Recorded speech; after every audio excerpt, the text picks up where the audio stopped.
there. Okay, no, because, it's difficult, to be honest. I'm sorry to take over again. No, but just a minute. Okay, I'm sorry that you took over without my permission. okay.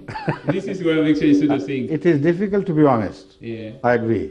yeah. But I have no option but to be honest. No, but I mean, You see, just a minute. on my paper I wrote 3 questions, right? Just a minute. Okay. On the promise that Yeah. you will not take it as a debate, Yeah. because this is not the purpose of this session, to get involved with every individual who comes for asking questions into a lengthy, drawn-out debate. Okay. If we permit this, then the entire exercise will be lost. Okay. We lost in meaning. But Alright. I agree. You are right. I accepted your right to ask 3 questions. Yeah. So, although I answered your first question as more than one, in fact more than 3 questions, but still I allow you to ask your second question. Okay. Right?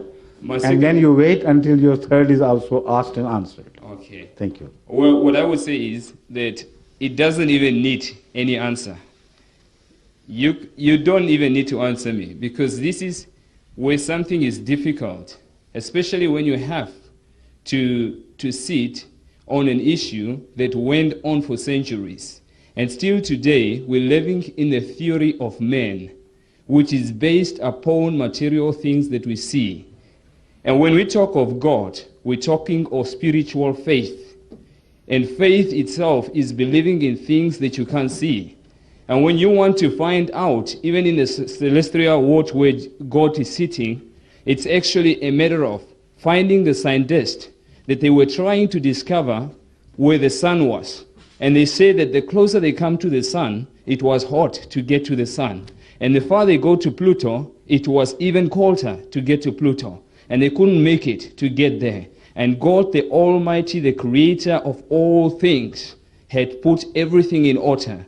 And for we, mankind, or such small brains with lot of theories, we're actually wasting our time. And I do believe strongly that Jesus, the same, had a purpose from the time of the prophet, from the time he led the people out of Egypt, to the time that he brought Jesus Please, Christ. If you are delivering a sermon, I assure you that I have repeatedly heard the same sermon from various church fathers who occasionally came to meet me and asked me different questions. Just a minute. I'm well versed in this, please. All right, with respect, I'll go down. Don't teach me like a pupil, No, a I young know what pupil, to teach. what Christianity has to offer by way of defending the mystery of Christianity.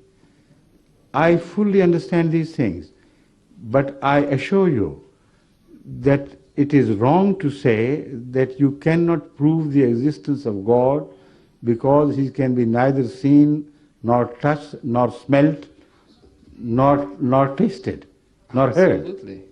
It is wrong. Anything in which you believe. This is Just a minute, please. If you believe in anything which you cannot prove by logic, then you're wasting your life. Then everyone has a right to believe in anything whatsoever, and nobody has a right to say you're wrong, because he would say, my spiritual experience tells me that I'm right. So why don't you believe in the Hindu philosophy of reincarnation? Why don't you believe in the Hindu philosophy of the 4 rishis who began religion before the beginning of mankind? It was they who occupied the roof of the earth, the plains of Tibet, where they were chosen by God to deliver the message of wisdom and truth to the mankind which was to follow. Now, what is wrong with that? What is wrong with any other religion? Because if you say, I don't understand these things, they will say, you understand Christianity? You say, no. This is a mystery. This is a sacred mystery. And you can't understand mysteries. So they say, all right, now swap your position, come to our side, and begin to believe in our mysteries. This is no way to bring about conclusions to human differences of opinion in religion. They have to be resolved logically and sensibly. And if there is no logic, no sense in any religion, then it is better that you live without a religion than waste your time. So if you insist, then you must believe in Christianity which was handed over to you by the colonialist powers who deprived you of your economic liberty, who deprived you of your political liberty, but only they came to liberate your souls. Then you have a free choice. I can't help you. Go on and believe in this Trinity as well, which is ununderstandable, a complete mystery. You see, why should a people go to a country they consider a land of darkness and deprive them of their political freedom completely, bind them hand and foot, and then they deprive them of their economic freedom and rob all their wealth away from their lands until a gold coast is turned into a dust coast.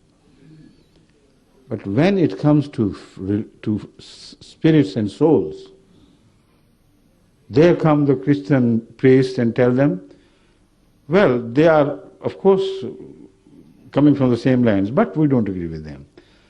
We have come to liberate your souls. So here is another type of Trinity which has internal contradiction.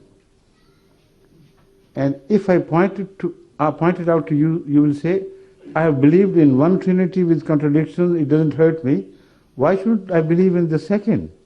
Why shouldn't I believe? So it's up to you. You go on believing in anything. With that attitude, I can't help you. I'm sorry. Thank you.